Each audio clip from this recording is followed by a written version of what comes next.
Assalamualaikum warahmatullahi wabarakatuh. Am, Mungkin kalau yang belum pernah ketemu saya, ini akan jadi pertama kalinya ya, karena semester 1 kemarin saya hanya mengajar General English di Prodi. Saya nggak ngajar mata kuliah ilmu komunikasi, tapi sekarang saya jadi koordinator untuk mata kuliah komunikasi organisasi bareng dengan Pak Rizky. Jadi mata kuliah komunikasi organisasi itu ada 3 kelas ya. Kelas yang pertama dan kedua saya yang ngajarnya sekaligus koordinatornya, lalu kelas tambahan oleh Pak Rizky. Dan perkenalkan, barangkali yang pertama kali ketemu dengan saya, nama saya Ridma Melta Reza. Saya yang akan mm, menjadi dosen untuk mata kuliah komunikasi organisasi, termasuk juga koordinatornya. Oke, sebelum kita masuk ke materi perkuliahan, saya harus memberitahu dulu sedikit perubahan yang terjadi em, dan sudah menjadi kebijakan universitas ya, karena memang universitas pun mendengarkan keluhan mahasiswa apa yang menghambat proses pembelajaran ya selama semester kemarin. Yang pertama itu yang sangat terasa berubah, mungkin teman-teman juga udah ada yang sudah disampaikan oleh dosen walinya ya. Kalau semester lalu, setiap pertemuan pasti ada kuis dan tugas. Yang membedakan dengan semester sekarang adalah setiap pertemuan ada kuis, tapi tidak ada tugas. Jadi kalau misalnya semester kemarin tugas itu ada 14 atau 12 tugas. 12 tugas kalau nggak salah, 12 tugas dalam satu mata kuliah dalam satu semester. Nah, untuk sekarang dalam satu semester satu mata kuliah hanya ada tugas 2, yaitu di pertemuan 6 dan pertemuan 12. Jadi teman-teman sudah tidak ada lagi yang menjadi hambatan. Karena banyak masukan dari teman-teman juga bahwa kalau misalnya tugas diberikan setiap pertemuan itu memberatkan, walaupun waktu untuk pengumpulannya udah diperpanjang ya sampai 2 minggu. Tapi tetap setiap pertemuan akan ada kuis dan bentuknya pilihan ganda. Itu dulu. Untuk penilaian masih sama ya. Ehm, ada penilaian untuk kuis tugas, penilaian untuk UTS dan UAS. Tapi yang membedakan adalah sekarang ada penilaian ini saya langsung share screen aja ya.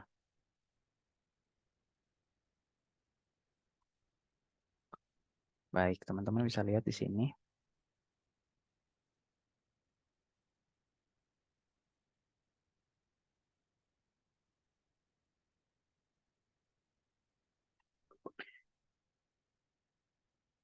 Ada penilaian dari student centered learning. Katakan komunikasi organisasi ya, hari Senin ya, hari Senin dan jam 9.30 dan 18.30. Nih, ada nilai SCL. Nah, penilaian SCL itu student centered learning ya. Nah, nanti saya bisa kasih penilaian di sini teman-teman kalau misalnya aktif interaksi di kelas, saya bisa kasih contoh centang di sini. Aktif, disiplin, kepemimpinan, kerja sama tim. Itu ada 4 aspek untuk penilaian. Bagaimana saya bisa menilainya?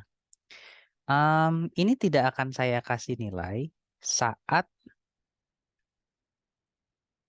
perkuliahan sesi rekaman. Saya bisa kasih nilai saat teman-teman setelah em, menonton rekaman dan memberikan komentar. Jadi saya bisa lihat nih, setelah waktu perkuliahan, berapa jam setelahnya, saya mungkin hanya melihat 1 hari atau 2 hari setelahnya, siapa yang sudah menonton ini. Gimana saya bisa melihatnya? Saya lihatnya dari komentar. Di komentar di video itu siapa yang sudah menonton kasih absennya aja. Misalnya nama Rizko Widianto Setiawan. Jadwalnya hari Senin 9.30 telah menonton video. Jadi saya bisa tahu itu yang akan saya kasih waktu, kasih nilai aktif di situ. Aktif dan disiplin. Nah, kalau untuk kepemimpinan dan kerja sama tim, nah penilaian yang 4 ya. 4 penilaian ini bisa didapat kalau misalnya kelasnya sedang hybrid. Ini untuk minggu pertama semester 2 ini kan video rekaman ya. Nanti pertemuan kedua baru pertemuan yang hybrid. Nah, yang hybrid ini saya bisa kasih nilai keaktifan, disiplin, kepemimpinan dan kerja sama tim jika saya bisa lihat poin itu di kelas. Gitu ya. Jadi teman-teman kalau misalnya hadir di kelas bisa menunjukkan keaktifan dalam kegiatan belajar mengajarnya, saya akan kasih nilai ini nanti setelahnya. Aktif, disiplin, kepemimpinan, kerja sama tim gitu. Oke.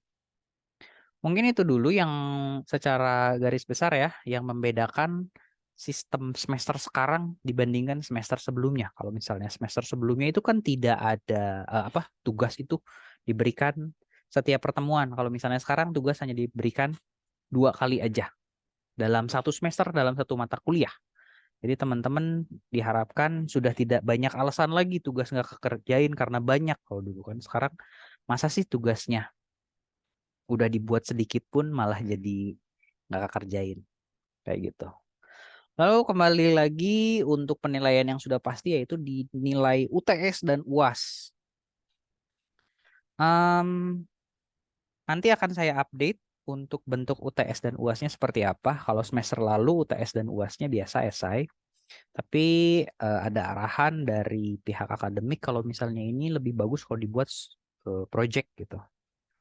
Dan mata kuliah ini pun terkait dengan mata kuliah yang akan teman-teman ambil di semester 3, manajemen event. Kalau misalnya teman-teman yang semester ganjil kemarin, semester 1 kemarin, ada yang hadir pameran fotografi, itu adalah project atau luaran dari mata kuliah manajemen event, di mana itu koordinator mata kuliahnya saya juga. Nah, ini diintegrasikan dengan mata kuliah manajemen event yang teman-teman akan ambil di semester depan. Dari sini sudah mulai persiapannya. Pembentukan organisasi, pembentukan panitia, lalu udah mulai cari sponsor, ide eventnya akan seperti apa. Nanti setelah masuk semester 3 di semester depan, ini kan baru masuk semester 2 ya teman-teman, masuk semester 3, teman-teman sudah tahu nih gimana caranya atau gimana teman-teman sudah punya gambaran besarnya. Proposal minimal di akhir semester ini, minimal di akhir mata kuliah ini teman-teman udah punya proposal yang masuk untuk mencari sponsor. Dan nanti semester depan tinggal eksekusi aja gitu, merapihkan. Oke. Selanjutnya yang harus saya sampaikan adalah terkait tentang nilai. Saya fair kalau misalnya nilai. Dan tidak hanya keaktifan saja yang saya nilai saat di kelas, tapi kontribusi di kelasnya juga, kontribusi atau komunikasi di grup pun akan saya lihat, dan itu akan bisa saya berikan bonus untuk tabungan tambahan nanti untuk nilai UTS. Misalnya dalam perkuliahan sebelum UTS, teman-teman aktif, teman-teman rajin, banyak bertanya, aktif bertanya juga, aktif partisipasi di kelas, itu akan saya kasih tahu. Saya akan kasih bonus nilai misalnya. Saya kasih bonus nilai plus 5, plus 10. Kalau misalnya satu pertemuan atau misalnya tatap mukanya dalam satu semester itu ada 4, satu pertemuan dapat plus 5 aja udah UTS bisa plus 20. Nanti kalau misalnya UTS-nya dapat 80 aja, 100 udah kepegang. Begitupun nanti setelah UTS atau sebelum UAS.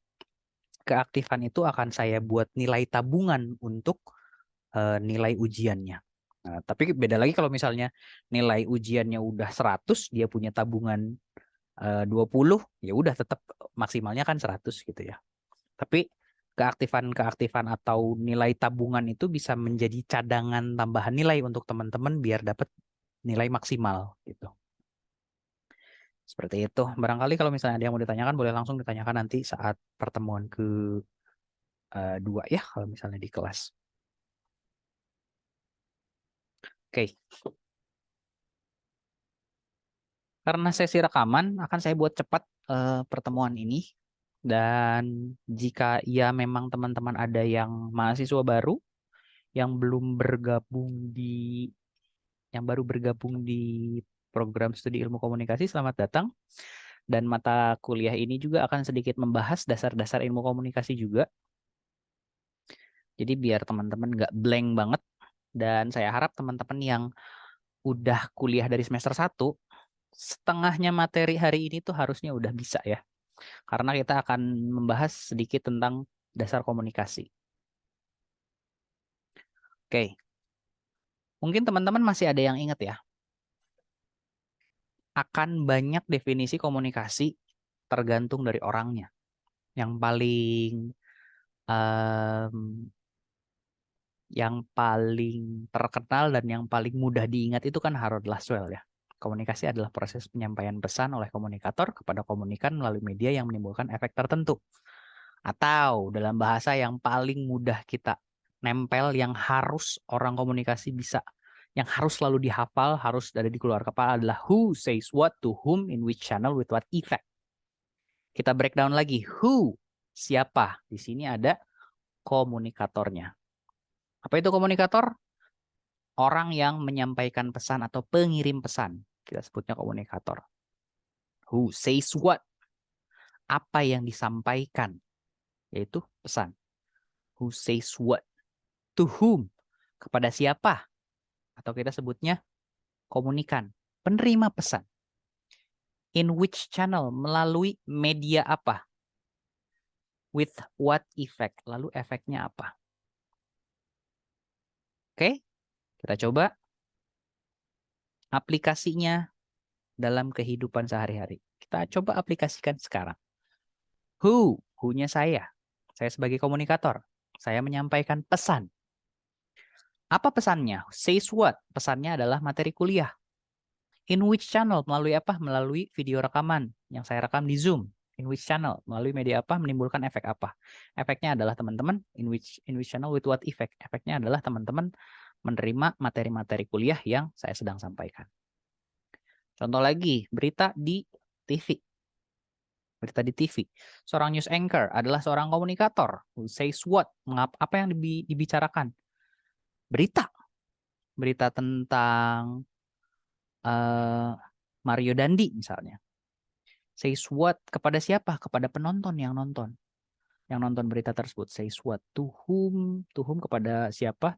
To whom? In which channel? Melalui medianya apa? Melalui televisi. With what effect? Efeknya apa? Jadi kita bisa tahu. Itu bentuknya media massa. Yang tadi itu media yang saya tadi pakai itu lebih ke media pembelajaran ya.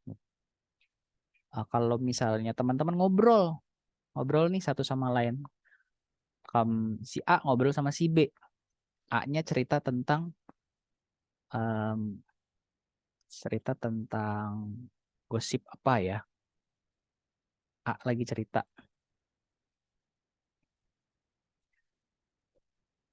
Who-nya si A. Who says what? Says what? In which channel, melalui media apa? With what effect? Kurang gede ya. Di sini saya kasih contoh siapa ya yang ini anak komunikasi semester 2.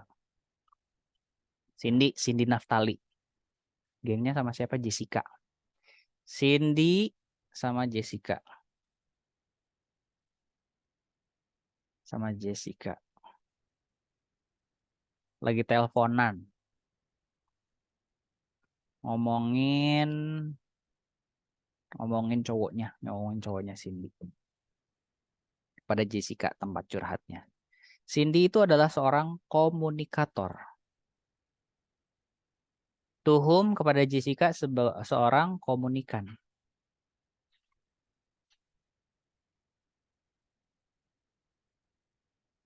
Who says what? Apa yang diobrolin? Ngomongin cowoknya Cindy.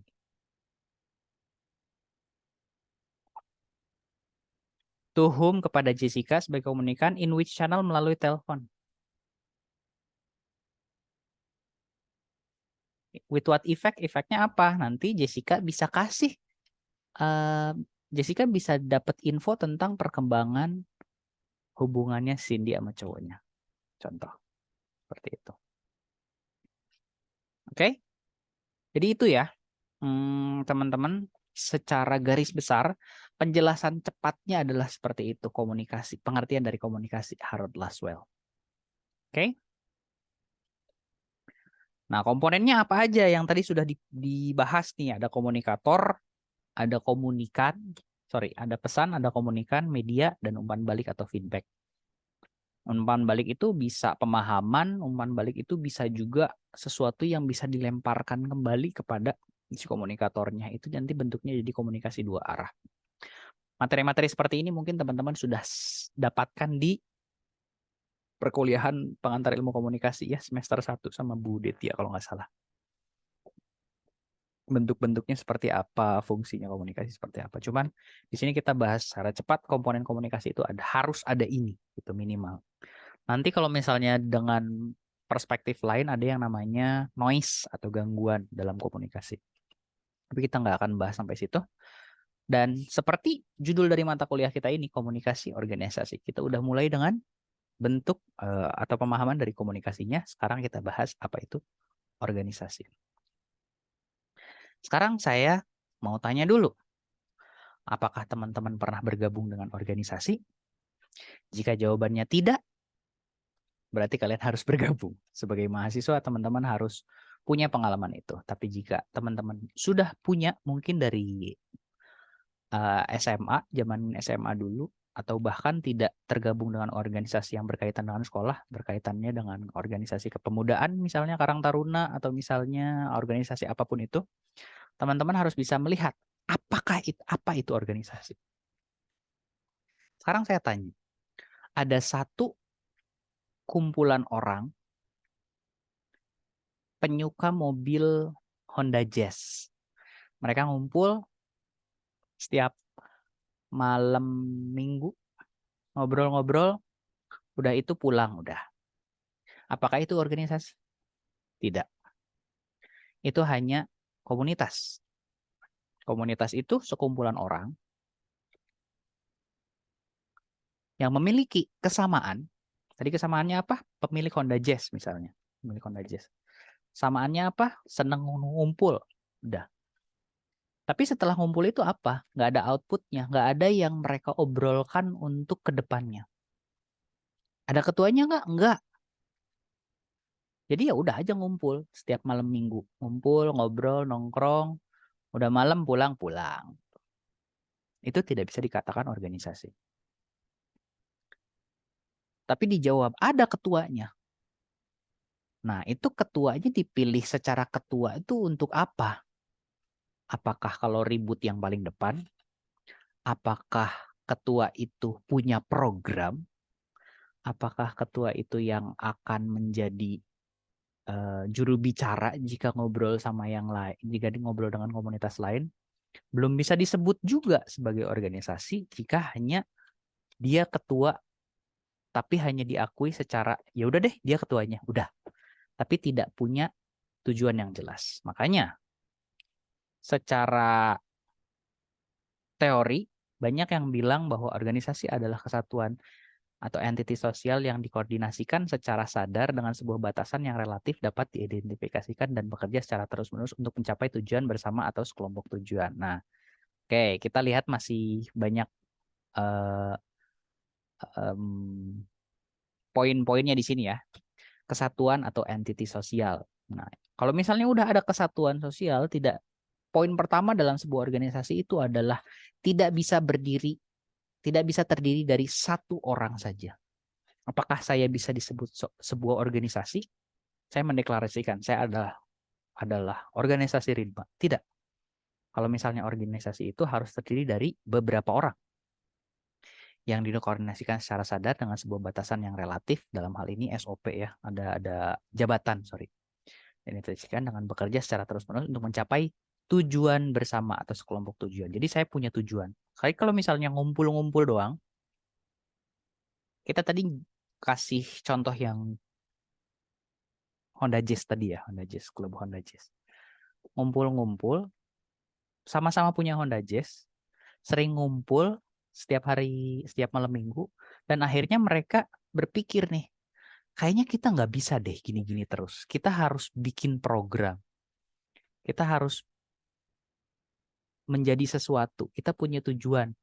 Tujuan kita misalnya, kalau misalnya di dunia otomotif ya, kita bisa bermanfaat kepada orang sekitar.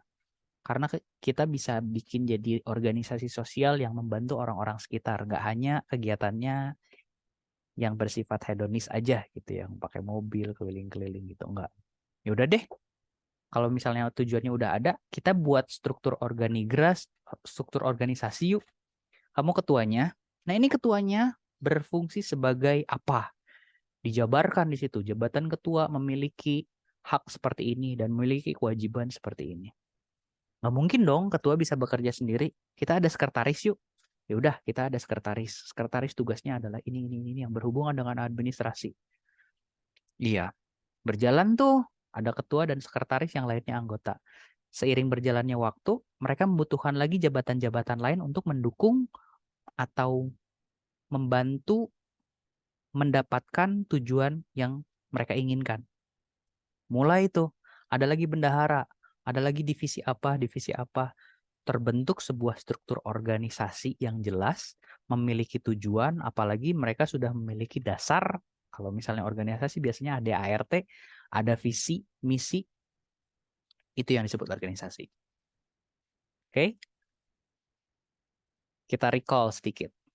Kalau misalnya hanya ngumpul-ngumpul memiliki kesamaan, kita bisa sebut itu klub atau komunitas. Tapi kalau misalnya memiliki tujuan, ada struktur organisasinya, struktur organigramnya yang jelas untuk menjalankan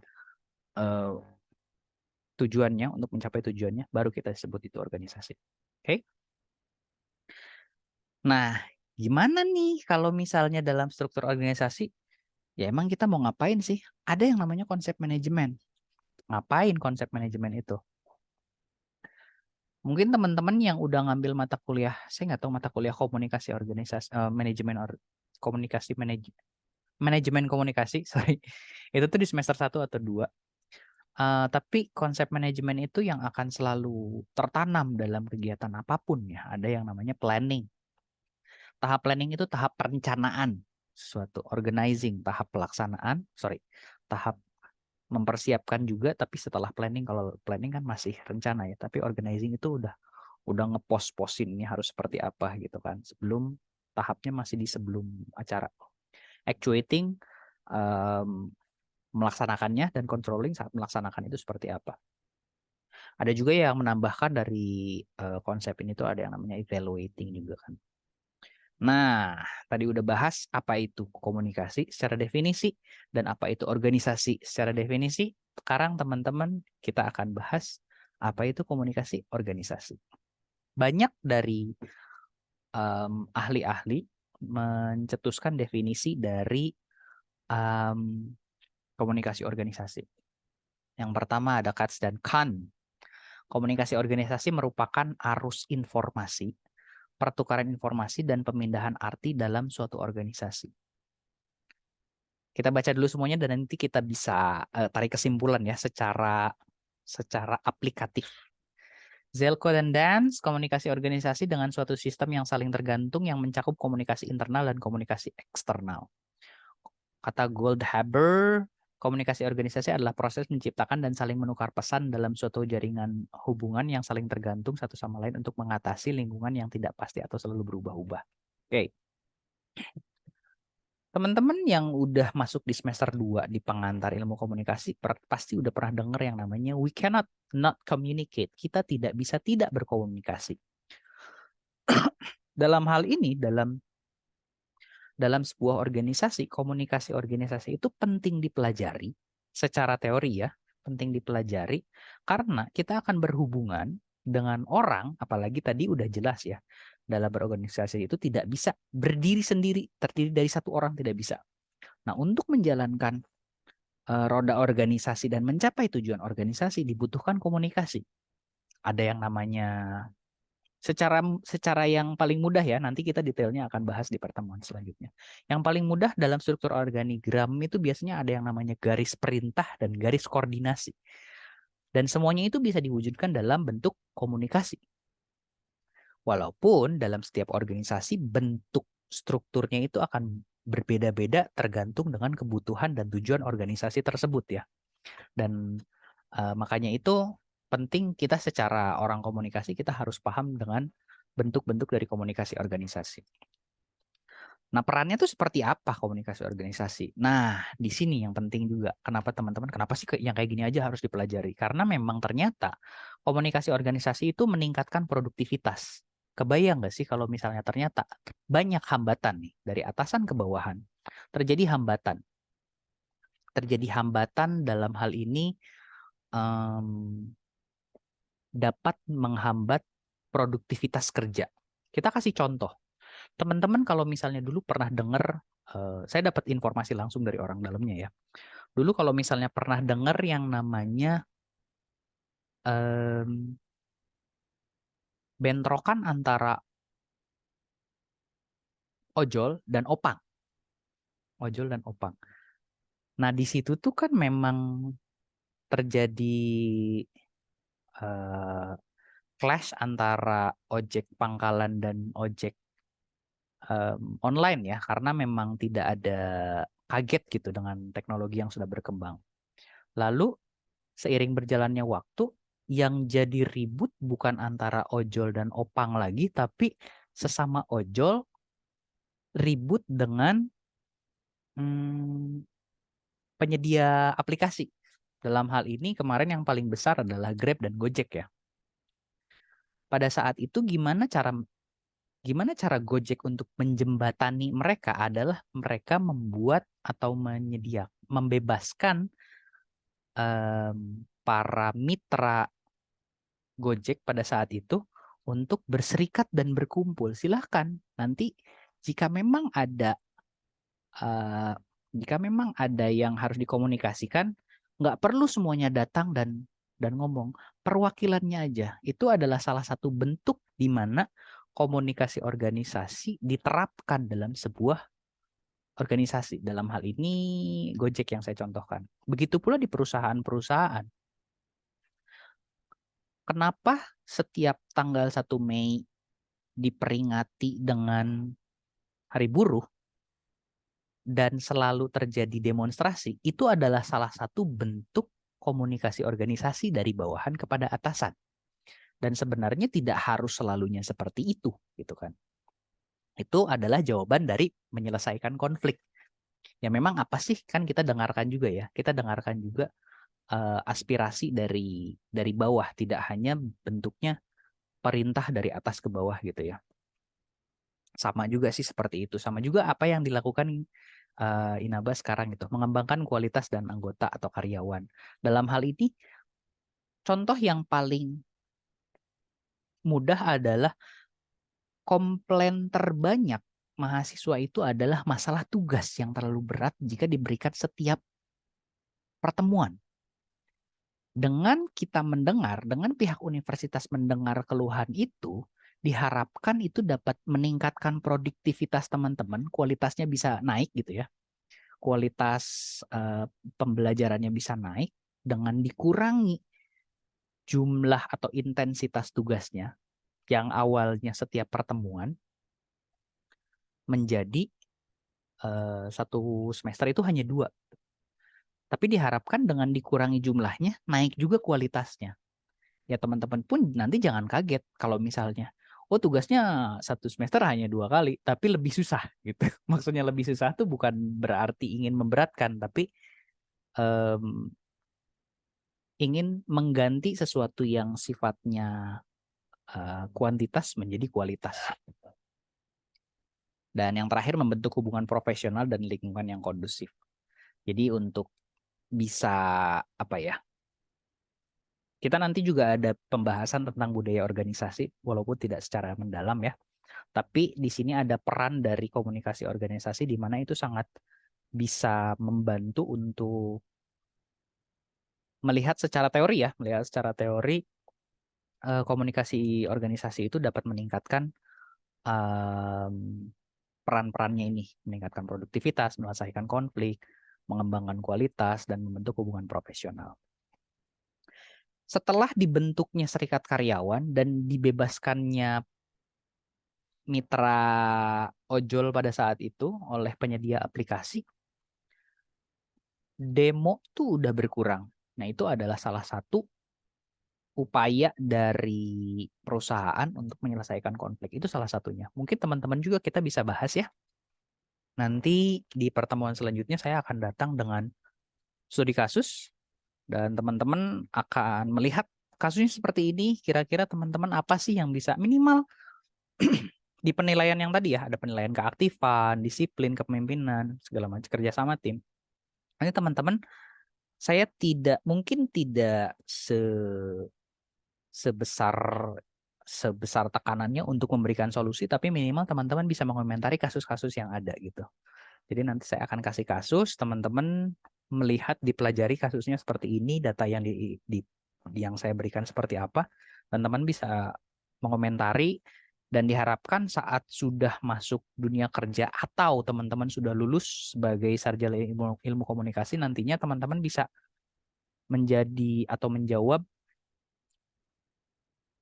masalah-masalah dan menjadi solusi gitu sebagai sebagai seorang pekerja, ataupun teman-teman menjadi pemimpin nanti tahu harus menyelesaikan masalah itu seperti apa. Oke, baik teman-teman. Saya kira cukup ya pertemuan pertama untuk sesi rekaman hari ini mata kuliah komunikasi organisasi. Dan sebisa mungkin teman-teman saya ingatkan ya, untuk penilaian keaktifan silahkan berikan komentar nama, mata kuliahnya hari apa dan jam berapa. Eh, jadi biar saya langsung bisa checklist bahwa teman-teman ada poin keaktifan dan disiplin gitu, cepat gitu, langsung di jadwalnya langsung menonton video rekaman ini. Dan setelah ini silahkan teman-teman kerjakan kuisnya, karena kalau dinanti-nanti lagi nanti jadi lupa. Dan tugasnya tidak ada untuk materi hari ini, nanti kita akan ada tugas di materi ke-6. Oke, terima kasih. Jaga kesehatan terus. Semoga bisa ketemu di pertemuan selanjutnya. Assalamualaikum warahmatullahi wabarakatuh.